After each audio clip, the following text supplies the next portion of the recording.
Hello everyone.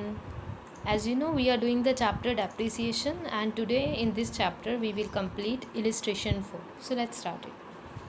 On 1st April 2013, a company purchased a plant for 60,000 rupees. On 1st October in the same year, it purchased additional plant worth rupee 18,000 and spends rupee 2,000 on its erection. On 1st October 2015, the plant purchased on 1st April 2013 having become obsolete and is sold off for 27,000. On 1st January 2017, fresh plant was purchased for 64,000 and on the same date, the plant purchased on 1st October 2013 was sold for 10,000. Depreciation is provided at 10% per annum on original cost on 31st March every year. Show the plant account up to 31st March 2017. As you can see in this question, कई बार plant को purchase किया गया और काफ़ी बार इसको cell किया गया। इस क्वेश्चन में जो इम्पोर्टेंट रहेगा वो रहेगा डेट्स को ध्यान में रखना। जैसे कि 1 अप्रैल को एक प्लांट परचेज़ किया 60,000 का, और फिर उसी ईयर 1 अक्टूबर को एक और प्लांट परचेज़ कर लिया। अगर मैं टोटल कहूँ तो 20,000 रुपीज़ का। फिर 1 अक्टूबर 2015 को जो ये वाला प्लांट था इसे सेल कर दिया, और उसकी जगह पे 1 जनवरी 2017 को एक नया प्लांट ख़रीदा गया। साथ ही साथ जो 1 अक्टूबर को प्लांट ख़रीदा था ना, 1 अक्टूबर को कौन सा ख़रीदा था, ये वाला 18,000 वाला, 1 अक्टूबर 2013 वाला, वो 10,000 में सेल कर दिया गया। और जो हमें अकाउंट बनाना है वो 2017 तक बनाना है। साथ साथ करते हैं हम, ये कैसे होगा। प्लांट अकाउंट है,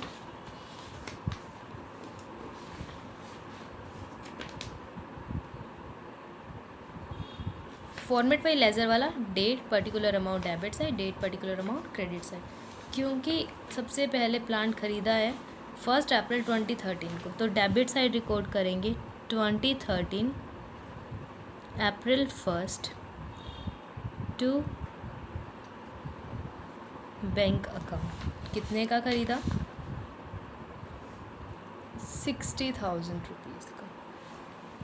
और सेम ईयर में 1 अक्टूबर को एक और प्लांट ख़रीदा 18,000 का, और 2,000 उसके इरेक्शन में स्पेंड किया। October 1 to bank account, second plant purchased, ये था first plant 18,000 and on the same date to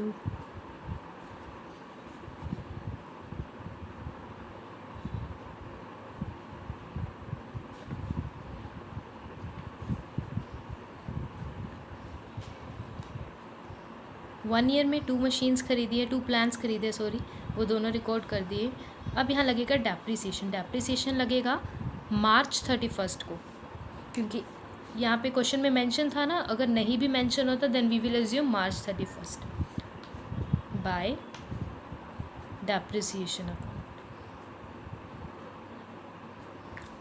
2 plants है तो दोनों प्लान्स पे लगेगा, ठीक है।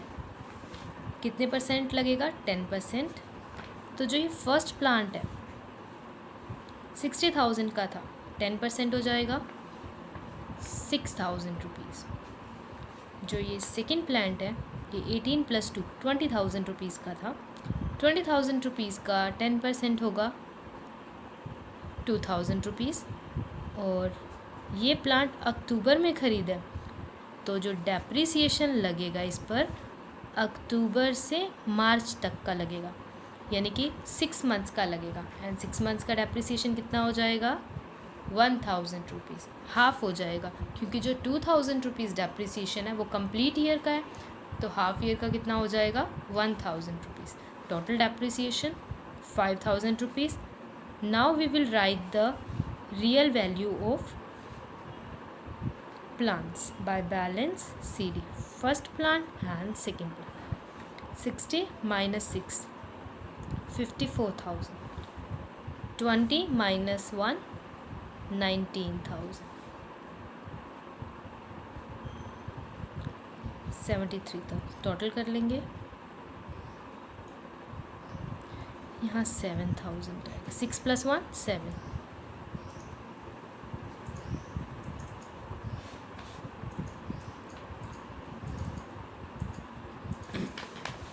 जो ये बैलेंस CD है 2014 का, यहाँ पर 2014 April 1 to balance BD. First 54,000, second 19,000, 73,000. जो ये वाला फाइनेंशियल ईयर है 2014 टू अप्रैल 1 2014 टू मार्च 31 2015 होगा. सो लेट्स सी, क्या इस ईयर में कोई मशीन, कोई प्लांट परचेज या कोई प्लांट सेल किया है. Here it is. 1 अक्टूबर 2015 को एक प्लांट सेल किया, बट 1 अक्टूबर 2015 अप्रैल 1 2014 से 31 मार्च 2015 के बीच नहीं आती, राइट. जो ये फाइनेंशियल ईयर है कौन सा है 2014 टू 2015, अप्रैल 1 2014 टू मार्च 31 2015. तो अक्टूबर तो इसके बाद आएगा ना. तो जो ये अक्टूबर 2015 है ये आएगा 2015 टू 2016 सेशन में. जैसे कि अब वाला अगस्त है, ये कौन से सेशन में आएगा 2020 टू 2021. तो इस ईयर यानी कि 2014 टू 2015 में सिंपली डेप्रिसिएशन चार्ज होगा. 2015 मार्च 31 बाय डेप्रिसिएशन. इस साल दोनों प्लान्स पर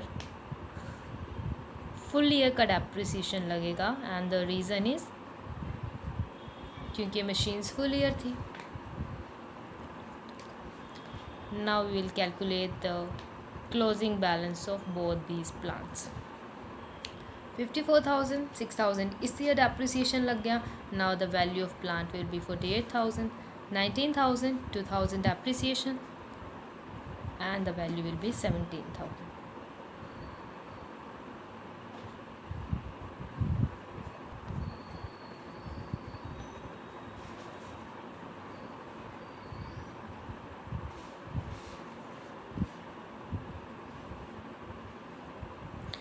नाउ जो ये वाला बैलेंस है we will transfer it here. 2015 April 1 by balance BD first plant and second plant. First plant 48,000 का एंड सेकेंड प्लांट 17,000. अब क्वेश्चन देखेंगे. 1 अक्टूबर को जो प्लांट परचेज़ किया था 1 अप्रैल 2013 को. 1 अप्रैल 2013 को कौन से वाला प्लांट परचेज़ किया था 60,000 रुपीज़ वाला प्लांट, वो सेल कर दिया 27,000 रुपीज़ में. इसमें हमें कैलकुलेट करना पड़ेगा कि इस प्लांट को सेल करने से प्रॉफिट हुआ या लॉस हुआ. पहले जो ये सेल किया ये रिकॉर्ड करते हैं. कब सेल किया अक्टूबर को ना. तो देखो अप्रैल 1 2015 में जब अक्टूबर आएगा 2015 टू 2016 में जब अक्टूबर आएगा वो 2015 ईयर का ही आएगा ना, 2016 का तो नहीं आएगा. तो अक्टूबर 1 तक तो डेप्रिसिएशन लगेगा.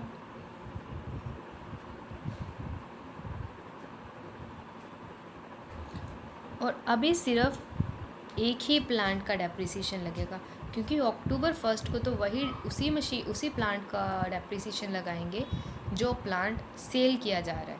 जो ये सेकेंड वाला प्लांट है इसे सेल नहीं कर रहे हैं, इस पर डेप्रिसिएशन मार्च 31 को लगाएंगे. कितने मंथ्स हो गए अप्रैल 1 टू अक्टूबर तक. अप्रैल, मई, जून, जुलाई, अगस्त, सितंबर, 6 मंथ्स. 1 अक्टूबर को तो सेल कर दिया, तो अक्टूबर का मंथ इसमें नहीं आएगा. वी नो कि इस मशीन पे जो फुल ईयर का डेप्रिसिएशन लगता आ रहा है वो कितना था 6,000. अब कितने मंथ का लगना है 6 मंथ्स का. तो 6 मंथ्स का डेप्रिसिएशन कितना हुआ 3,000. बिकॉज मशीनरी सेल की है तो बैंक इंक्रीज़ होगा, पैसा आएगा. कितने में? 27,000 में। अब देखो इस मशीन की वैल्यू थी 48,000 रुपीज़ और जब इसे सेल किया 27,000 रुपीज़ और 3,000 का डेप्रिसिएशन, यानी कि 30,000 रुपीज़ तक की रिकवरी हो रही है। तो जो ये डिफरेंस है 18,000 का, देखो 48,000 माइनस 30,000 कितना बचा? 18,000। ये क्या है? लॉस, और लॉस को क्रेडिट साइड शो किया जाएगा।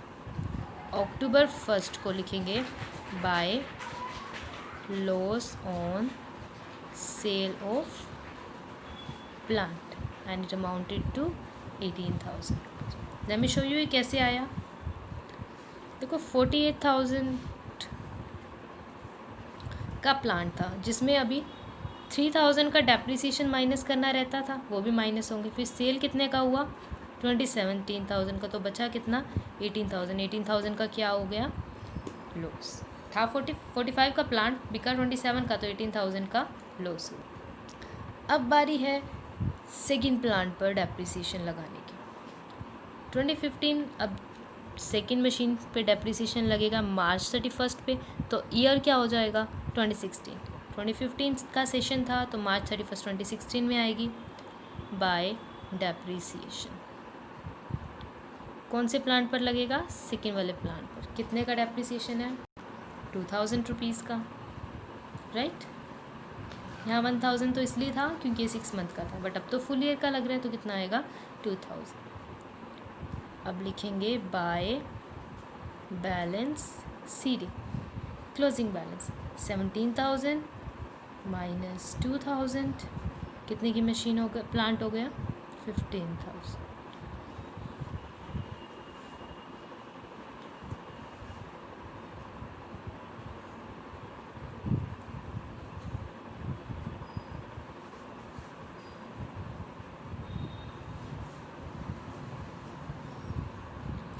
ओके, अब जो ये बैलेंस है 2016 का, ये ट्रांसफ़र होगा नेक्स्ट ईयर में 2016 April 1 to balance BD and that plant amounted to 15,000 rupees.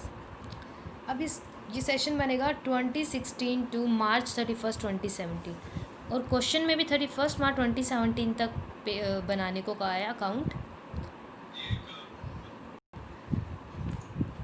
1 अक्टूबर 2013 को जो प्लांट परचेज़ किया था, यानी कि 20,000 रुपीज़ वाला प्लांट, एक तो ये सेल किया और साथ ही साथ एक फ्रेश प्लांट परचेज़ किया, और ये दोनों काम 1 जनवरी को किए हैं, 1 जनवरी ऑफ 2017। तो ये डेट कौन से सेशन में आएगी? 2016 टू 2017, क्योंकि जो ये सेशन है अप्रैल 1 2016 से स्टार्ट होगा और मार्च 31 2017 पर क्लोज होगा, तो ये 1 जनवरी इसी सेशन के बीच में आएगी ना। तो अब 1 जनवरी से रिलेटेड 2 ट्रांजैक्शन को रिकॉर्ड करेंगे। एक जो ख़रीदा है, यहाँ आ जाएगा 2017 Jan 1 टू बैंक अकाउंट, कितने का ख़रीदा है? 64,000, ठीक है। और जो सेकेंड नोट होगा वो होगा यहाँ पर 2017 को Jan 1 अभी लगेगा डेप्रिसिएशन, और ये डेप्रिसिएशन उस प्लांट पर लगेगा जो सेल होने जा रहा है, यानी कि ये वाला प्लांट सेल होने जा रहा है, इस पर डेप्रिसिएशन अब कितने मंथ का लगेगा? अप्रैल 1 से Jan 1 तक। Count the months, take a break and count the months. कितने मंथ्स हो जाएंगे? 9 मंथ्स। अब यहाँ पे रफ वर्क देखो, टोटल डेप्रिसिएशन इस प्लांट पे जो लग रहा है वो 2,000 लग रहा है, बट वो 2,000 किस टाइम पीरियड के लिए लग रहा है? 12 मंथ्स के लिए। अगर 2,000 12 मंथ के लिए, तो 9 मंथ के लिए कितना होगा? 1,500। तो यहाँ पर जो डेप्रिसिएशन लगेगा इस प्लांट पर वो लगेगा 1,500, क्योंकि इसको सेल कर दिया हमने, और सेल करने से मनी आएगा जो आया है 10,000 रुपीज़। तो 10,000 रुपीज़ का प्रॉफिट सेल हुआ। अब ये देखना है कि इस प्लांट को सेल करने से जो ये डील हुई वो प्रॉफिटेबल रही बिज़नेस को या नहीं रही। 15,000 का प्लांट था, 10,000 में सेल हुआ, 5,000 तो ये, और साथ में 1,500 का डेप्रिसिएशन भी तो माइनस करना है, तो पहले 15,000 में से 1500 का डेप्रिसिएशन माइनस करेंगे, अमाउंट आ जाएगी 13,500, और उसमें से 10,000 माइनस करेंगे, अमाउंट आएगी 3,500। जो ये 3,500 रुपीज़ आए हैं ना, ये लॉस हुआ है ऑन सेल ऑफ प्लांट।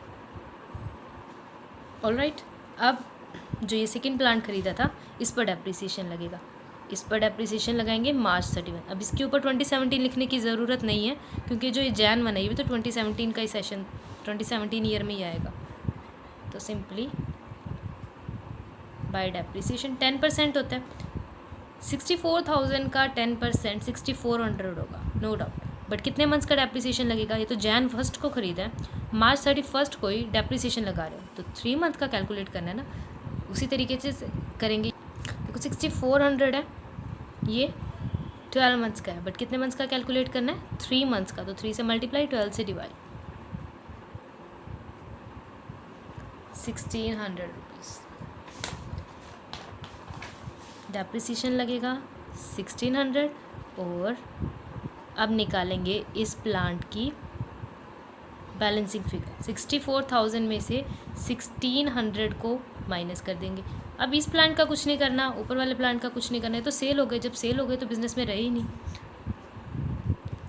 62,400 और यहाँ पर ये अकाउंट हो जाएगा क्लोज। और फिर जो ये बैलेंस है ये नेक्स्ट ईयर ट्रांसफर, सॉरी गलत 79 2017 April 1st to balance BD। कितने का प्लांट है? 62,400। So this is how you will solve this question. यहाँ इस क्वेश्चन में टोटल 3 प्लांट्स रहे हैं। पहला प्लांट April 1st को ख़रीदा, सेकेंड प्लांट October 1st को ख़रीदा। ये दोनों 1 ईयर में ही ख़रीदे थे, है ना। तो इसको रिकॉर्ड के इस पर डेप्रिसिएशन लगाया। जो अक्टूबर वाला प्लांट ख़रीदा था ना, उस पर 6 मंथ का डेप्रिसिएशन लगाया पहले, क्योंकि October 1 से March 31 तक 6 मंथ से बनते। उसके बाद जो फर्स्ट प्लांट था, यानी कि ये वाला, इसे सेल किया 2015 में आकर। किस डेट को? October 1 को। October 1 को सेल कर रहे हैं, तो October 1 तक का तो इस पर डेप्रिसिएशन लगना बनता है ना। तब तक तो यूज़ किया, जब 6 मंथ तक यूज़ किया तो 6 मंथ का डेप्रिसिएशन चार्ज करना भी बनता है। इस तरीके से इस प्लांट को सेल करके 18,000 का लॉस हुआ। फिर जो ये वाला प्लांट था पहले वाला, फिर जो ये सेकेंड वाला प्लांट है वो October 1 2015 Jan 1 को सेल कर दिया, और इसको सेल करने से 3,500 का loss. So that's it for today. As a homework you have to complete 4th question. Hope you understand today's lecture. Thank you.